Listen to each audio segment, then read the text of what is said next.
Oke, selamat datang kembali. Apa kabar semuanya? Semoga semuanya selalu sehat. Dan kali ini kita akan bertemu kembali dan belajar bersama lagi tentang konservasi tanah dan air. Dan topik atau materi kita hari ini adalah tentang penentuan erodibilitas tanah. Berhubung kita hanya bisa melakukan kuliah jarak jauh, kita tidak bisa mengadakan eksperimen untuk penentuan erodibilitas tanah. Jadi di sini saya hanya akan memberikan beberapa cara perhitungan atau bagaimana caranya kita mendapatkan nilai dari erodibilitas tanah. Oke, karena merupakan lanjutan dari praktikum kita sebelumnya, saya ingin mengingatkan kembali bahwa tanah yang tererosi itu merupakan fungsi dari hujan, kemudian kondisi tanah, topografi, vegetasi, dan juga faktor pengelolaan atau manajemen tanah. Nah, kali ini kita akan fokus di satu faktor, yaitu tanah, yang menunjukkan rentan atau tidaknya suatu tanah mengalami erosi, dan hal ini dikenal dengan istilah erodibilitas tanah. Sebagai pengingat pula, kalian juga seharusnya mengingat bahwa rumus dari prediksi erosi itu adalah A. Banyaknya tanah yang tererosi merupakan hasil perkalian dari R, K, LS, C, dan P. Kita akan fokus di nilai K, yaitu erodibilitas tanah. Dan sebelum kita mulai, saya ingin memberikan gambaran terlebih dahulu sifat tanah seperti apa yang berperan dalam erosi. Apakah hanya sifat fisik tanah saja yang berpengaruh, atau sifat biologi maupun kimia pun juga sebenarnya ikut berpengaruh. Jadi, supaya tidak mudah tererosi, maka tanah tersebut harus memiliki laju infiltrasi yang baik dan juga faktor permeabilitas dan kapasitas atau kemampuannya dalam menahan air pun tinggi. Jika tanah tidak memiliki ketiganya atau laju infiltrasinya jelek, permeabilitasnya jelek, dan kapasitasnya dalam menahan air juga jelek, maka pertama tanah tersebut akan mudah mengalami penggenangan, dan ketika air sudah tergenang, biasanya dia akan bergerak menuju daerah yang lebih rendah, dan disitulah dalam aliran permukaan tersebut tanah akan tererosi. Kemudian juga sifat tanah yang mempengaruhi ketahanan struktur tanah terhadap dispersi dan pengikisan air hujan dan juga aliran permukaan. Kalau struktur tanahnya lemah, maka tanah akan lebih mudah hancur. Akibatnya, pori-pori tanah akan tertutup dan itu menjadikan tanah lebih mudah tergenang, dalam artian laju infiltrasinya jelek, permeabilitasnya jelek, dan juga tidak bisa menahan air. Nah, sifat-sifat fisik tanah tersebut yang pertama adalah tekstur tanah. Ingat kembali kuliah dasar-dasar ilmu tanah kalian, tekstur tanah itu menunjukkan kasar halusnya tanah ditentukan berdasarkan perbandingan butir-butir fraksi pasir, debu, dan liat. Debu, karena ukurannya yang halus dan ringan, merupakan fraksi tanah yang paling mudah tererosi, karena dia juga tidak memiliki kemampuan untuk membentuk ikatan. Nah, sementara liat, meskipun berukuran halus, namun karena mempunyai muatan, maka fraksi ini dapat membentuk ikatan. Biasanya, tanah-tanah yang bertekstur halus umumnya memiliki sifat kohesif dan menjadi sulit dihancurkan. Walaupun demikian tidak menjamin ya, kalau kekuatan curah hujan atau aliran permukaan mampu menghancurkan ikatan antara partikelnya, maka akan timbul bahan sedimen tersuspensi yang mudah untuk terangkut dan terbawa di aliran permukaan tersebut. Yang berikutnya adalah struktur tanah. Jadi, struktur tanah itu menunjukkan stabilitas dari agregat. Berapa banyak persentase tanah yang agregasi itu berperan dalam menentukan tingkat kepekaan tanah terhadap erosi. Tanah-tanah dengan struktur granular itu merupakan tanah yang paling rendah mengalami erosi, sementara tanah yang tingkat agregasinya buruk itu akan mudah sekali mengalami erosi, seperti misalkan tanah-tanah berstruktur balok atau prismatik karena memiliki sudut sehingga dia menjadi lebih rapat. Nah, kemudian juga bahan organik. Kenapa bahan organik itu menjadi penting? Ingat bahwa ini adalah sifat biologi tanah sebenarnya. Bahan organik itu berperan pada proses pembentukan dan pengikatan serta penstabilan agregat. Jadi sifat yang kedua tadi ya, sifat struktur tanah. Dan melalui pengikatan secara fisik butir-butir primer tanah oleh organisme tanah dan juga akar tanaman, maka itu akan meningkatkan kemampuan tanah atau kualitas tanah sehingga menjadi tidak mudah tererosi karena strukturnya menjadi lebih mantap dan juga porositasnya pun semakin baik. Nah, berikutnya ada jenis mineral. Jenis mineral itu sangat erat hubungannya dengan sifat-sifat tanah yang dihasilkan. Tanah dengan rasio silika terhadap sesqui oksida yang lebih besar itu umumnya bersifat plastis dan mengembang jika basah. Dan ini menyebabkan tanah menjadi lebih mudah tererosi dibandingkan tanah yang memiliki kandungan silika lebih rendah. Contoh yang paling utama adalah tanah-tanah yang ada di wilayah NTT. Kalau kalian biasa kenal dengan tanah hitam, misalkan tanah yang ada di lahan atau kebun MPLK, itu merupakan tanah vertisol yang memiliki mineral liat montmorillonite, artinya dia memiliki rasio silika yang cukup tinggi, mengakibatkan tanah itu jika musim kemarau kalian perhatikan retak-retak, sementara ketika musim hujan dia menjadi sangat lengket. Nah, jenis tanah ini adalah jenis tanah yang mudah mengalami erosi. Selanjutnya juga ada kedalaman dan sifat lapisan tanah. Jadi karakteristik profil tanah yang menentukan tingkat erodibilitas adalah kedalaman dan sifat lapisan tanah.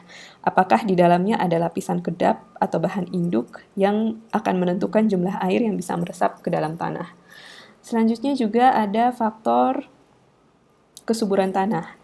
Nah, faktor kesuburan tanah ini pengaruhnya tidak langsung, karena tanah yang subur itu vegetasi yang tumbuh di atasnya juga relatif lebih banyak sehingga tanah menjadi lebih terlindung dari tumbukan langsung air hujan. Nah, jika diperhatikan ada sifat fisika, sifat kimia, dan sifat biologi yang berperan dalam erosi tanah.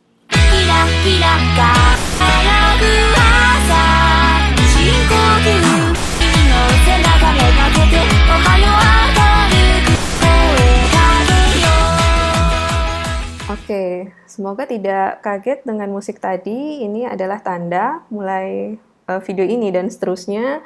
Untuk soal evaluasi, akan saya berikan tanda dengan musik tadi. Walaupun di video sebelumnya juga sudah saya masukkan soal evaluasi dalam video ya.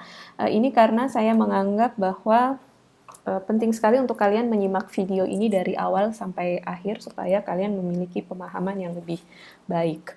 Kemudian kali ini soalnya adalah pilihan ganda. Jadi di bawah ini tanah yang memiliki erodibilitas rendah kecuali A. Kandungan liat tinggi, debu rendah, bahan organik rendah. B. Kandungan liat rendah, debu tinggi, bahan organik rendah.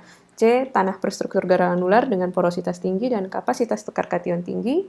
D. Tanah dengan kandungan mineral liat silika tinggi. Pilih jawaban yang kalian anggap benar di lembar evaluasi. Oke. Kita lanjutkan.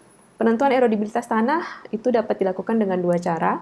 Pertama, dengan menggunakan rumus 100K berdasarkan Arsyad 2006, bahwa 100K itu merupakan hasil dari persen pasir halus dan debu, kemudian bahan organik, dan juga kode struktur tanah atau B, dan C, kode permeabilitas tanah. Oke, jadi kalau kita ingin menyelesaikan persamaan ini, maka yang kita butuhkan adalah data kelas tekstur tanah, kemudian informasi bahan organik, dan juga informasi struktur tanah dan permeabilitas tanah. Saya rasa ini sudah kalian pelajari dan sudah kalian ketahui bagaimana cara melakukannya di praktikum dasar-dasar ilmu tanah.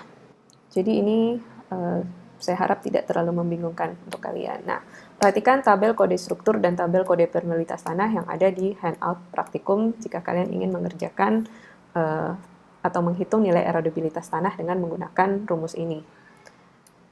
Nah, selanjutnya dengan penentuan erodibilitas tanah dengan metode nomograf. Kata nomograf atau dalam bahasa Inggrisnya nomograf dengan PH itu berasal dari Yunani dan mempunyai arti aturan tertulis yang dapat diterapkan dalam matematika pada sebuah teknik dengan grafik untuk menghitung dan untuk menyelesaikan persamaan tertentu. Jadi pertama kali dirumuskan oleh Wiesmeyer tahun 1971 dan dianggap bahwa metode nomograf ini sesuai dengan kondisi erodibilitas tanah yang ada di Amerika. Dan selanjutnya tahun 1986, Kurnia et al. Atau Kurnia dan kawan-kawan juga mengetahui bahwa metode nomograf ternyata juga sesuai dengan nilai yang didapat dari petak percobaan yang dilakukan di Indonesia. Nah, untuk menyengerjakannya, kalian perlu, selain nomograf itu sendiri, kalian perlu memperhatikan tabel kode struktur, tabel kode permeabilitas tanah, dan juga data nomograf yang ada di handout praktikum. Oke, ini adalah nomograf untuk mendapatkan nilai erodibilitas tanah. Erodibilitas tanah dengan metode monograf itu ditentukan dengan dua tahap. Yang pertama itu adalah first approximations of K atau pendugaan pertama dari nilai K. Kemudian tahapan yang kedua adalah nilai akhir dari nilai K tersebut. Perhatikan grafik ini sedikit unik. Ada sumbu vertikal X, dua sumbu vertikal Y, terutama untuk grafik yang ada di sebelah kiri. Jadi untuk grafik yang ada di sebelah kiri itu merupakan grafik, sumbu vertikalnya menunjukkan nilai persentase dari debu dan pasir sangat halus yang ukurannya adalah 0,002 sampai 0,1 mm. Dan nilai ini dari atas ke bawah 0, 10 sampai 100. Jadi dari 0 sampai 100. Sampai 100. Kemudian grafik yang turun ini itu merupakan persen dari pasir. Oke, perhatikan ya. Ini adalah persen pasir. Jadi semuanya ini. Mulai dari 0% sampai 90%. Nah, kemudian grafik yang memanjang dari 90 ke 0,9 ini dan seterusnya. Kemudian ada 0, 1, 2, 3, 4, 5, 6. Itu adalah persen bahan organik atau organic matter. Jadi 0% sampai 6% di sini batasnya. Dan kemudian grafik yang ada di sebelah kanan ini itu menunjukkan tahapan keduanya.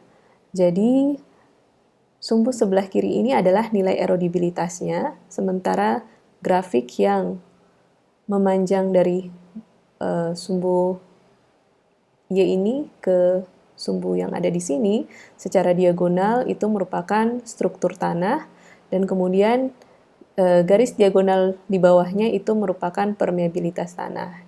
Berikutnya adalah prosedur kerja dalam penetapan erodibilitas dengan menggunakan nomograf. Ini adalah langkah-langkahnya, tapi saya juga sudah sertakan dalam printout praktikum kalian. Bisa kalian baca secara mandiri. Oke, jadi untuk latihan, saya akan pandu untuk soal yang pertama, sementara untuk soal di setiap kelas itu bisa di-download bersama dengan panduan praktikum. Jadi masing-masing kelas memiliki nilai atau karakteristik tanah yang berbeda-beda. Semuanya nanti akan saya berikan, itu disajikan dalam tabel data yang ada di bagian terakhir dari panduan praktikum kalian.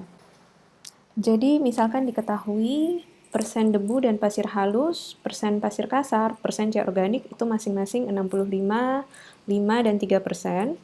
Kemudian dengan struktur tanah dan permeabilitas tanah yang seperti disebutkan di sini, maka berapa nilai K dari rumus 100K dan nomograf.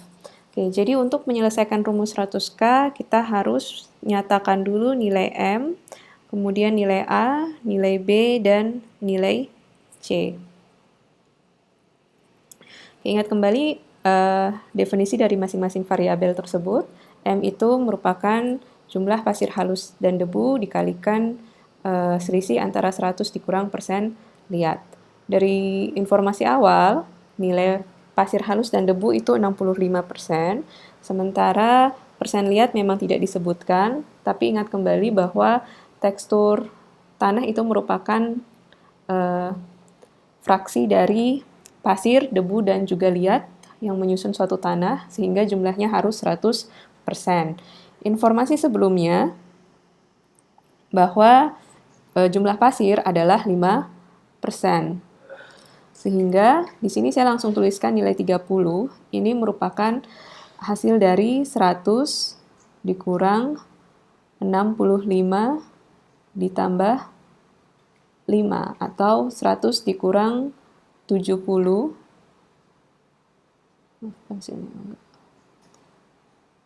Oke, itu hasilnya adalah 30, dan ini adalah nilai dari persen liat. Dan kita dapatkan hasilnya 4.550. Kemudian bahan organik itu dikalikan 1,724, hasilnya 5,172. Kemudian struktur tanahnya itu adalah granuler halus atau 2.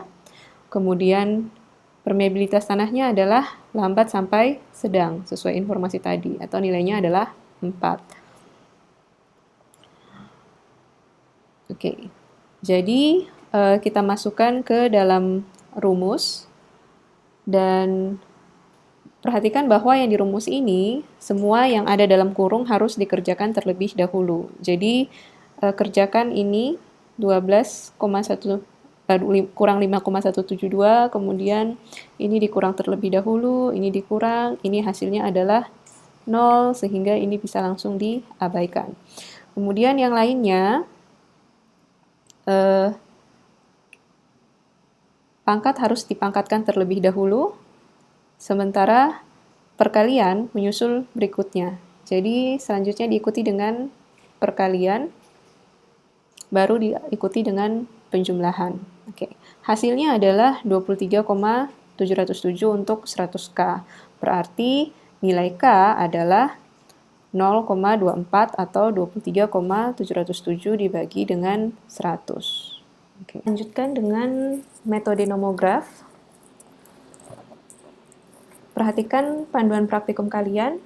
Langkah pertama adalah kita menarik garis lurus dari nilai persen debu dan persen pasir sangat halus, yang besarnya adalah 65% di sekitar sini, ke arah persen pasir sebanyak 5%.